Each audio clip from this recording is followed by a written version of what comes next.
कश्मीर में झेलम नदी का जलस्तर धीरे धीरे सामान्य हो रहा है, लेकिन बाढ़ के खतरे के निशान के करीब तक पहुंचने पानी ने कई इलाकों में तबाही मचा दी। श्रीनगर से लेकर दक्षिण कश्मीर तक लोगों को सतर्क रहने की सलाह दी गई है। वहीं बड़गांव में नदी का तटबंध टूटने की कगार पर पहुंच गया था, जिससे लोग रात भर खौफ में रहे।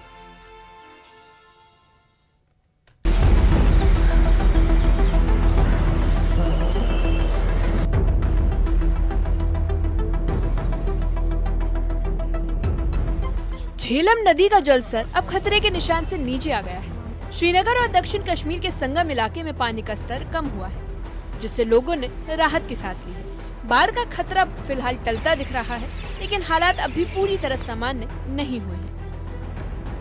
गुज़िश्ता रात से दरिया झेलम में जो सतह आब थी उसमें नुमाया जो है फर्क महसूस हो रहा है और आप देख सकते हैं कि आहिस्ता आहिस्ता जो फ्लड लेवल थी या वाटर लेवल थी वो अब रिसीड हो रही है। हालांकि कल ही जो department of irrigation and flood control है उन्होंने झेलम में जो फ्लड है उसको अनाउंस किया था, लेकिन उसके बाद जो है आहिस्ता आहिस्ता अब ये लेवल जो है रिसीड हो रही है, क्योंकि कल शाम से बारिशों का सिलसिला जो लगातार जारी था वो बंद हो गया है और आज मौसम में कदरे बेहतरी जो है वो नजर आ रही है। मौके में मौसमियात की अगर हम बात करेंगे तो अलर्ट उन्होंने जो है जारी जरूर कर दिया है, लेकिन ऐसे में बताया जा रहा है कि मजमूई तौर पर मौसम आज खुश्क रहने का इम्कान है, जिसके बाद जो ये पानी है इसमें मजीद इसकी लेवल में जो है मजीद नुमाया जो है गिरावट महसूस हो सकती है। और जिस तरह से हम देख रहे हैं कि लोगों में काफी पैनिक फैला हुआ था, काफी तशवीश में थे लोग, तो ऐसे में अलर्ट जो है जारी कर दिया था इंतजामिया ने कि जो लो लाइंग एरियाज में रिहाइश पजीर लोग हैं या फिर हायर रीचेज में रहने वाले जो लोग हैं तो वो एहतियात से काम ले, तो उनके लिए जो एडवाइजरीज है वो अब भी जो है वो जारी कर दी गई है और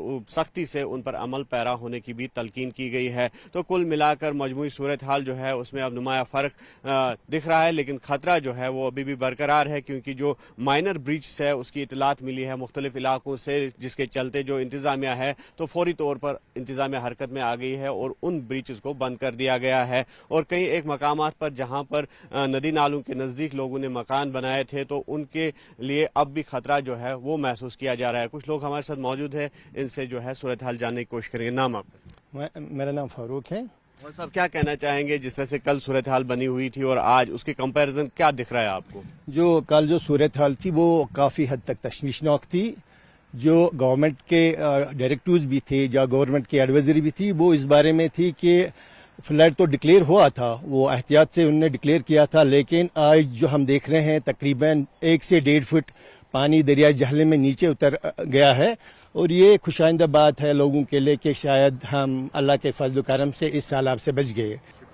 तो बिल्कुल हम आपको बता सकते हैं कि ये दरिया झेलम जो है आहिस्ता आहिस्ता अब जो है इसका वाटर लेवल रिसीड हो रहा है और साथ ही साथ आज जो है एडमिनिस्ट्रेशन ने तमाम स्कूलों, कॉलेजों और यूनिवर्सिटीज को बंद करने का फैसला जो है वो किया है। और जिस तरह से जो गवर्नमेंट एम्प्लॉयज है, खास तौर पर जो वो डिपार्टमेंट्स है जिनका कहीं ना कहीं ताल्लुक है इस तरह की जो सूरत हाल बनी हुई है, तो उन डिपार्टमेंट्स के एम्प्लॉयज की छुट्टियां भी जो है वो मनसूख कर दी गई है और लीव जो है किसी को भी लेने की इजाजत नहीं दी जाएगी। तो कुल मिला हालात जो है सामान्य दिख रहे हैं और आहिस्ता आहिस्ता आप देख सकते हैं कि धूप भी निकल रही है, धूप खिली हुई है, लेकिन इस बीच जो है अलर्ट जो है वो अब भी बरकरार है और महकमे मौसमियात का यही कहना है कि जो एडवाइजरीज है लोगों को दी गई है तो उस पर वो सख्ती से अमल पैरा हो जाए, ताकि आम लोगों की जिंदगी के साथ साथ उनके जानो माल का तहफ़्फ़ुज़ भी मुमकिन बनाया जा सके।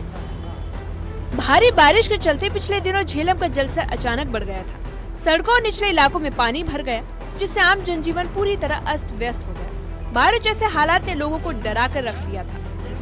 अब पानी का स्तर कम होने से राहत मिली है, लेकिन मौसम विभाग ने चेतावनी दी है कि अभी भी भूस्खलन और नदी टूटने का खतरा बरकरार है। हालात को देखते हुए श्रीनगर समेत कश्मीर के कई इलाकों में आज भी स्कूल, कॉलेज और यूनिवर्सिटी बंद है। बच्चों की सुरक्षा को देखते हुए प्रशासन ने यह फैसला लिया है। लोगों को एहतियात बरतने और घरों के आसपास सतर्क रहने की हिदायत दी गई है, जिसके बाद प्रशासन का कहना है कि हालात पर नियंत्रण रखा गया है, लेकिन खतरा अभी भी पूरी तरह टला नहीं। देखिए, आपने बड़ा सही मुद्दा उठाया, क्योंकि एम्बैंकमेंट्स को प्रोटेक्शन ही हमारा सबसे बड़ी सेफ्टी है इसकी तरीके की किसी भी अगर इवेंचुअलिटी आगे आती है। और जैसा मैंने पहले कहा कि एम्बैंकमेंट्स की स्ट्रेंथनिंग पर काफी काम हुआ है और उसी वजह से किसी प्रकार का हमें इरोजन या स्पिल ओवर पिछले दिनों में नहीं मिला है। जबकि हमें ये जहन में रखने की जरूरत है कि संगम में भी और राम मुंशी बाग में भी जो हमारे डेंजर लेवल्स तक पानी पहुंचा है, जो कि तकरीबन 10 साल हाई जो लेवल्स हैं वो 10 ईयर हाई लेवल्स थे। लेकिन उसके बावजूद किसी प्रकार का कोई ऐसा नुकसान हमें देखने को नहीं मिला है। तो आई एम श्योर कि जो रेस्टोरेशन वर्क्स हैं वो अच्छे हुए हैं, पर जो कहीं कहीं चैलेंजेस जिस तरीके का आपने जिक्र किया अगर आए हैं, उसके ऊपर मैं समझता हूं कि हमारी सभी जो डिस्ट्रिक्ट टीम्स हैं, हमारी इरिगेशन फ्लड कंट्रोल टीम्स हैं, उसका एक जायजा लिया जाएगा ताकि अगर कोई करेक्टिव है उसको तुरंत लिया जाए। मैंने इसलिए कहा क्योंकि एक मानसून पैटर्न है जो अक्रॉस द कंट्री चलता है और 20 सितंबर तक हम मानते हैं जनरली कि मानसून शावर्स कभी भी एक्सपेक्टेड रहते हैं और उसके बाद जनरल ही रेनफॉल के जो पैटर्न्स हैं वो डिक्रीज करते हैं। तो इसलिए जो मेट्रोलॉजिकल डिपार्टमेंट है उनकी तरफ से भी 5 सितंबर तक कोई भी ऐसा हैवी शावर पैटर्न नहीं कहा गया है, मेनली ड्राई वेदर उन्होंने कहा है। हाउएवर इन मीनवाइल बीच बीच में भी कहीं रेनफॉल्स, कभी किसी को भी ऐसा नहीं कहा जा सकता है बिल्कुल बारिश नहीं होगी, इसलिए कॉशियस रहने की अगले कुछ दिनों के लिए जरूरत है और अलर्ट पे रहने की हमें जरूरत है। बडगाम के शालीना इलाके में लोग दहशत में हैं। यहाँ झेलम की तेज धार से नदी का तटबंध टूटने के कगार पर पहुँच गया। तटबंध से पानी रिस कर गाँव में भरने लगा है, जिसकी वजह से ग्रामीणों में डर का माहौल है। पूरी रात ग्रामीणों ने खुद ही रेत की बोरियां डालकर तटबंध को संभालने में जुटे थे। मुसीबत ये जिनको आना चाहिए था, जिनको यहाँ पे होना चाहिए था, कल से ही उनको होना चाहिए था। या हत्ता कि जब से ही जो बारिशों का सिलसिला हुआ था, जिनकी जिम्मेदारी थी, तो उनका कोई बंदा अभी तक नजर नहीं आ रहा। अब वो आएंगे और फिर फोटो वगैरह उठा के चले जाएंगे और रिपोर्ट बनाएंगे। दरवाक़ यहाँ पे मसाइल बहुत ज़्यादा है, मुश्किलात ज़्यादा हैं और हम देखते हैं कि यहाँ पे अब जैसे कि आपने भी तज़किरा किया है, यहाँ पे भी हम शालिना में हैं और ऐसी जगह जो ये लीकेज हो रही थी कि जहाँ पे अगर खुदा न खास्ता ये जो है कल मसलन सैलाब की सूरत अख्तियार करता तो यहाँ पे मामूली नुकसान नहीं होता बल्कि पूरा शालिना ही इसकी जद में आ सकता था। ग्रामीणों ने प्रशासन की तरफ से मदद न मिलने का आरोप लगाया है। लोगों ने बताया कि उन्होंने अपनी जान जोखिम में डालकर रात भर नदी के तटबंध की मरम्मत की। स्थानीय लोगों का कहना है कि प्रशासन को ठोस कदम उठाने होंगे ताकि भविष्य में इस तरह का खतरा न बढ़े। बडगाम के शालीना इलाके में झेलम के तेज बहाव ने तटबंध को कमजोर कर दिया था, जिससे पानी रिहायशी इलाकों में घुस गया और लोग पूरी रात दहशत में रहे। ग्रामीणों ने खुद ही तटबंध की मरम्मत कर हालात संभाले, लेकिन डर अभी भी बरकरार है। प्रशासन सतर्क रहने की अपील कर रहा है और लोगों को नदी नालों से दूर रहने की सलाह दी गई ताकि किसी भी तरह की अनहोनी से बचा जा सके। न्यूज़ 18 के लिए श्रीनगर और बडगाम से मुदस्सिर कादरी की रिपोर्ट।